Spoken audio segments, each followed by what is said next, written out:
Hi guys! Today I'm going to do my September wrap up. Back in September, I read 7 books, and all of them were YA, and it was a pretty average month, ranging from 2 to 4 stars. So let's get to the books, and I hope you like it. So, the first book I read back in September was Why I Broke Up by Daniel Handler. This book is about Min Green and Ed Slaterton, who have broken up, and Min is writing Ed a letter. She also has a book with a couple of items in it, and these items are the reason they broke up. This book is beautifully written, it's really poetic, and it felt real. Min and Ed were a really bad match, they didn't get each other's jokes, and they just felt like they didn't fit. I didn't connect with Min. She went on these rants about old movies and some old movie star, but I didn't know any of the names. Most of the time it annoyed me, and I can imagine it annoyed Ed too, and I can imagine Ed was struggling to listen to it. I felt like Min was too weird. I love the idea of the little stories with each of the items. I didn't like Min's friends, and I think this book is overall a realistic depiction of a teen relationship. The two people in it were just badly matched, but overall, it was a good book. I liked it, and I rated it 3 out of 5 stars. The second book I read was Inside Out from the Inside Out series. This one is the first book, and it was written by Mariah V. Schneider. I think I'm pronouncing that right. Delilah is a scrub, one of the people who work the lower levels. She keeps the inside clean for the uppers. She has one friend, does her job, and tries to avoid the pop cops. Also, occasionally, she sneaks around the upper levels using the pipes. I rated this book 4 out of 5 stars because I thought Trella was a really good character. She was likable, brave, and selfless. The characters were all so different from each other, and I loved it. I thought Logan was a good friend to Trella, and he totally didn't deserve what happened to him later on in the book. Even the villain, Carla Travers, the lieutenant commander, I liked. I loved to hate her. I just want to dive back into this book so much. I really like this one, and I'm definitely going to pick up the second book because this book was so good. The third book I read in September was Poison by Chris Wooding, and I actually have this one in physical copy, and it's the Dutch one. So it's called Gif in Dutch, and it means poison. Poison's sister has been taken by the mean-spirited fairies to be brought to the fairy lord. Poison sets out to look for her sister. She goes on a quest to the fairy lord, but this isn't easy. I rated this book 4 out of 5 stars. This book was a middle grade fantasy, kind of fairy tale book. It's really good. I didn't expect to like this book as much as I did. I think the Dutch cover is beautiful. It's what's driven me to pick up this book. The characters definitely all have their own personality. Poison had a realistic personality. She made selfish decisions and was a bit arrogant at times. She made mistakes and she felt shame. It did annoy me how many times Poison pointed out that Peppercorn was a little girl and that she felt like Peppercorn was her little sister. They didn't even interact that much in the book. I also didn't get why Poison set out to save her half-sister. Of course, it's her sister, but the way her parents treated her was just sad. Her sister was definitely the favorite. If I were Poison, I think I wouldn't go through all of that trouble, especially because I didn't even get the feeling Poison loved her sister that much. The writing was simple, was easy to understand. It wasn't beautiful, but it did the job. I thought this book was going to be so predictable, but it wasn't. It totally surprised me. The synopsis is really just a summary of the book, and not like with some books where the story is explained in detail on the back. Um, this is a wonderful story with a wide array of characters. The fourth book I read in September was On the Fence by Casey West. Charlie is a tomboy. She was raised by her dad and her three older brothers. The boy next door, Braden, is kind of like a fourth brother. But when it comes to being a girl, Charlotte doesn't know a single thing. So when she starts working at the boutique, she learns a lot of new things. At her job, she's a girly girl, and at home, she's the same old tomboy. To cope with the stress of faking her way through this new reality, Charlie seeks late-night refuge in her backyard, talking over her problems with Braden by the fence that separates them. I give this book 4 out of 5 stars, and I thought it was a lovely romantic story.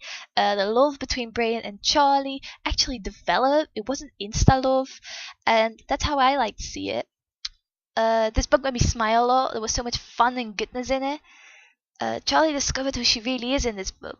This isn't just a romantic book. It's about self-discovery, and maybe that part of the book made me love it even more. I think it's a perfect light-hearted read, and I finished this one really quickly. The fifth book I read is Geek Girl by Holly Smale. Harriet Manners is a really smart girl. She knows a lot of facts no one actually seems to care about. Harriet doesn't get why people at school don't seem to like her very much, so when she's spotted by a top model agent, she decided to reinvent herself, even if it means everything is at stake. I rated this book 3 out of 5 stars. I thought it was a really funny book. It made me laugh quite a few times because of Harriet's awkwardness and clumsiness. Harriet was quite humorous in her thoughts, but I didn't like her. I thought she was extremely selfish, and I found her to be a bit arrogant at times. She definitely knew she was smart and was not afraid to show off.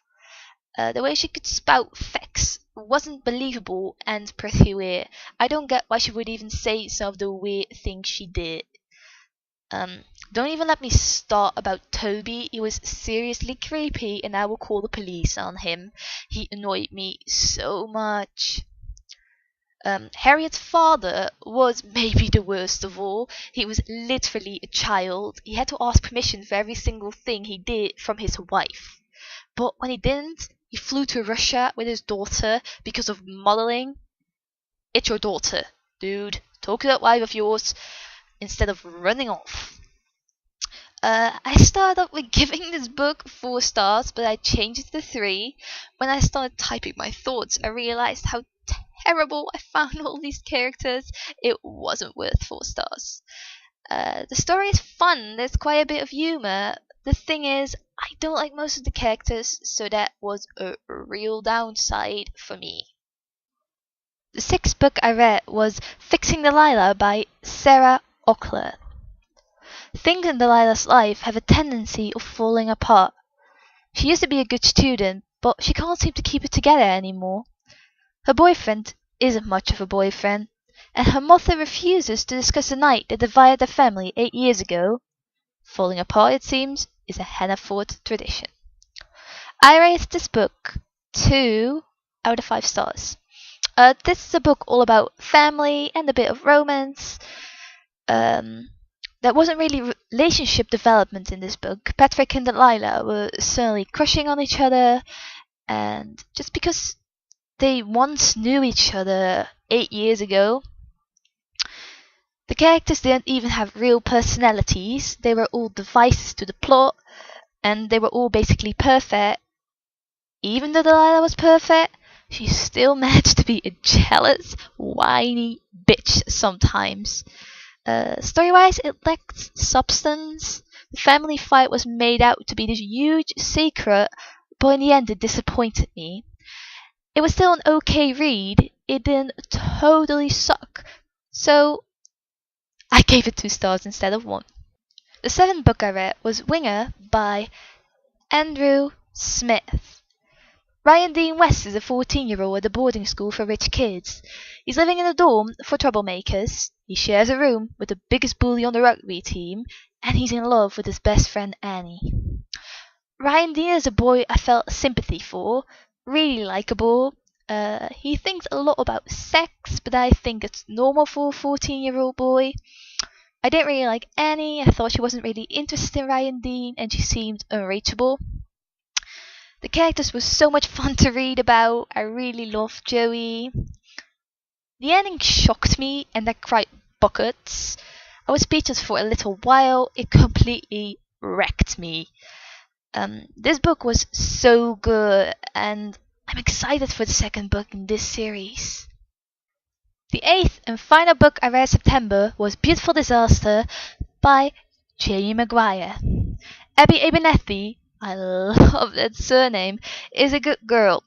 She believes she has enough distance from the darkness of her past, but when she arrives at college with her best friends, her path to a new beginning is quickly challenged by Eastern University's own bad boy. I gave this book 3 out of 5 stars, and I can't quite pinpoint why I like this book. Trevor was terrible. Abby was his possession, and he got jealous over absolutely everything. He definitely had some issues. If a guy would be this possessive over me, I would have dumped him a long time ago. I wanted Abby to be a stronger character. I felt like she had to tell him he was way out of line with his possessive behavior. The fighting parts in this book did add something to the story. It made Trevor who he was. And I thought a lot about reading the second book. At first, I didn't want to, but eventually I added it to my TBR. So this is my September wrap-up, guys. It actually turned out to be 8 books instead of 7, because I forgot to count the physical one. Duh. So yeah, it was kind of average this month, and I actually spent a lot of time filming this video. It's 15 minutes to 12 p.m. and I'm really tired, but I wanted to finish this one because I wouldn't be on schedule, and I'm already not on schedule, so I really want to keep doing this schedule and my planning and stuff because I don't want to do everything again. So I had a lot of bloopers. I will put it in the video later on somewhere. It was really fucking terrible filming this because it was so much work because I kept failing, but it was quite funny. Hope it was worth it. I hope you enjoy it, guys. See you soon. Bye.